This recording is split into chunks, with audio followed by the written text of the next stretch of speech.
میں Khalil Ahmed advocate high court Hyderabad Telangana. اس video میں آپ کو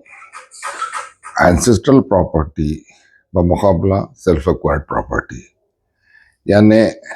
موروثی جائیداد بمقابلہ خود سے کمائی ہوئی جائیداد اور آگے ہندو لا میں کیا طریقہ ہوتا ہے اور مسلم شریعہ میں کیا طریقہ ہے ان جائیدادوں کا۔ تو آئیے ہم ویڈیو کو شروع کرتے ہیں کہ اینسسٹرل پراپرٹی یعنی موروثی پراپرٹی جس کو وراثت میں ملتی ہے اجداد کے ذریعے، یہ جو جائیداد اینسسٹرل پراپرٹی ہوتی ہے، دادا پردادا باپ کمائی ہوئی جائیداد جو ملتی ہے کسی کو، تو اس کو اینسسٹرل پراپرٹی کہتے ہیں۔ اور خاص طور پر ہندوؤں میں اینسسٹرل پراپرٹی کا کانسیپٹ مختلف ہے مسلمانوں سے۔ ہندوؤں میں اینسسٹرل پراپرٹی اور سیلف ایکوائرڈ پراپرٹی میں فرق ہے، لیکن اسلامی شریعت میں جس کو ہم مسلم لا کہتے ہیں، اس طرح کا کوئی فرق نہیں ہوتا۔ اینسسٹرل پراپرٹی اور سیلف ایکوائرڈ پراپرٹی دونوں ایک ہی قسم کی جائیدادوں میں تصور کیے جاتے ہیں جب کسی کے ملکیت میں جائیدادیں آ جاتی ہیں۔ تو یہاں پر کیا ہوتا ہے کہ اینسسٹرل پراپرٹی جب وراثت میں ملتی ہے تو ہندوؤں میں بچوں کا حق ہوتا ہے کہ بچے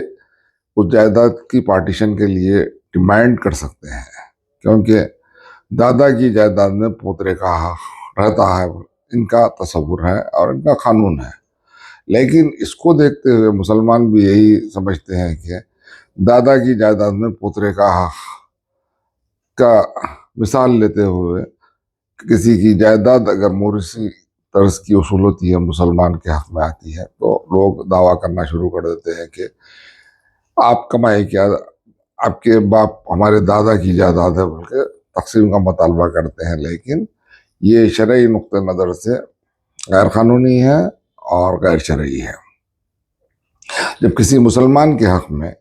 جب جائیداد آ جاتی ہے، چاہے وہ وراثت میں ملی ہو یا وہ خود کمایا ہو، دونوں جائیدادیں برابر ہوتی ہیں۔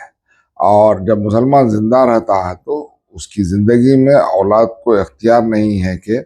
جائیداد میں حق مانگنے کا یا حصہ مانگنے کا۔ تو اب آتے ہیں ہم کہ ہندو لا میں، جیسا کہ میں نے بتایا کہ اینسسٹرل پراپرٹی میں پوترے پڑ پوترے دادا کی جائیداد ہے، اس کو تقسیم کرو اور تقسیم کا دعویٰ دائر کر سکتے ہیں، لیکن اسلام میں نہیں کر سکتے۔ اور دوسری چیز یہ ہے کہ ہندو قانون میں جو موروثی جائیداد ہے جس کو ہم اینسسٹرل پراپرٹی کہتے ہیں، تو جس کسی کو بھی ملتی ہے تو اس کو اس بات کا حق نہیں ہوتا کہ وہ جائیداد کو کسی کے حق میں ول کرے یا گفٹ کرے یا اس کو فروخت کرے بنا ورثہ کی اجازت کے، تو اس کو حق نہیں ہے۔ تو اگر وہ گفٹ کرنا بھی ہے تو ورثہ کی اجازت لینا ہے، اگر اس کو سیل کرنا ہے تب بھی ورثہ کی اجازت لینا ہے۔ اور سیلف ایکوائرڈ پراپرٹی جو ہوتی ہے ہندو کی، اس میں اس کو پورا حق ہوتا ہے کہ وہ اپنی جائیداد کا کچھ بھی کر سکتا ہے۔ یہاں پر اسلام میں یہ تصور ہے ہی نہیں کہ یہ جائیداد موروثی ہے، یہ جائیداد والد کی کمائی ہوئی ہے یا والدہ کی کمائی ہوئی ہے، یہ تصور نہیں ہے۔ اور یہ ملکیت جب آ جاتی ہے والدین کے پاس تو کسی اولاد کو تقسیم جائیداد کی حق نہیں ہے دعویٰ دائر کرنے کا، اور پھر مطالبہ بھی نہیں کر سکتے ہیں۔ اب رہی بات ہے ہندوؤں میں جو ہوتا ہے اینسسٹرل پراپرٹی، اگر بنا اجازت فروخت کر دیتا ہے کسی کو تو خریدار کو نقصان بھگتنا پڑتا ہے۔ اور یہاں مسلمانوں میں اگر مسلمان اپنی موروثی جائیداد کو فروخت کرتا ہے تو کسی خریدار کو نقصان کی کوئی گنجائش ہی باقی نہیں رہتی اور سیل پرفیکٹ ہو جاتا ہے۔ اور پھر ہندوؤں میں جو سیلف ایکوائرڈ پراپرٹی ہے وہ خود فروخت کر سکتا ہے، اور مسلمانوں میں بھی سیلف ایکوائرڈ پراپرٹی کا کانسیپٹ یہی ہے کہ وہ اپنی مرضی سے جو چاہے فروخت کر سکتا ہے، ہبہ کر سکتا ہے، یا وقف کر سکتا ہے، یا وصیت کر سکتا ہے۔ لیکن جب وصیت کرتا ہے تو وہ غیر وارث کے حق میں جائز ہوتی ہے وصیت، وہ بھی 1/3 حصے تک کر سکتا ہے کل جائیداد کا، اور وارث کے حق میں وصیت کو ممنوع کر دیا گیا ہے۔ اور اگر 1/3 حصے سے بڑھ کے وصیت کر رہا ہے تو مسلمانوں میں ورثہ سے اجازت لینا ضروری ہے، یعنی کانسنٹ لینا ضروری ہے۔ اور اس کے بعد میں جب ول لکھتے ہیں، وصیت ہے، تو ہندوؤں میں یہ جو اینسسٹرل پراپرٹی کے تعلق سے ول نہیں لکھا جا سکتا، لیکن مسلمانوں میں وہی ول کا بھی طریقہ وہی ہے کہ 1/3 پراپرٹی تک کر سکتے ہیں، چاہے وہ اینسسٹرل ہو یا سیلف ایکوائرڈ ہو۔ اور پھر ہم آتے ہیں انہیریٹنس پہ، وراثت میں۔ تو یہاں پہ جب کوئی فوت ہو جاتا ہے مسلمان، تو اس کی جائیداد تقسیم ہوتی ہے وہ اس کی وراثت میں۔ پہلے میت کے اخراجات نکالے جاتے ہیں، پھر خرچات نکالے جاتے ہیں، پھر اس کے بعد میں جو کچھ بھی بچتا ہے اس کو ورثہ میں شرعاً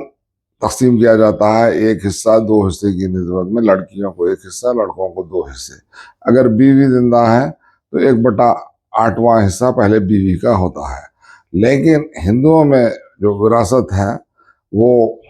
وراثت برابر میں تقسیم ہوتی ہے، نہ تو بیٹے کا فرق ہوتا ہے اس میں، نہ بیٹی کا فرق ہوتا ہے، وہ وراثت برابر میں ہوتی ہے۔ اور رہی بات یہاں پہ اسلام میں جو وصیت کی جو اجازت غیر وارث کو دی گئی ہے، یہاں پہ مصلحت ہے، کیونکہ اگر کسی کی زندگی میں اولاد مر جاتی ہے تو اس کی اولاد وراثت سے خارج ہو جاتی ہے، یعنی predeceased children are excluded from the property of the deceased. یعنی اگر کوئی شخص کے سامنے اس کی اولاد مر جاتی ہے تو اس اولاد کو وراثت سے خارج کر دیا جاتا ہے، تو وہ جو بچے ہوتے ہیں دادا کی وراثت سے محروم ہو جاتے ہیں، دادی کی وراثت سے محروم ہو جاتے ہیں،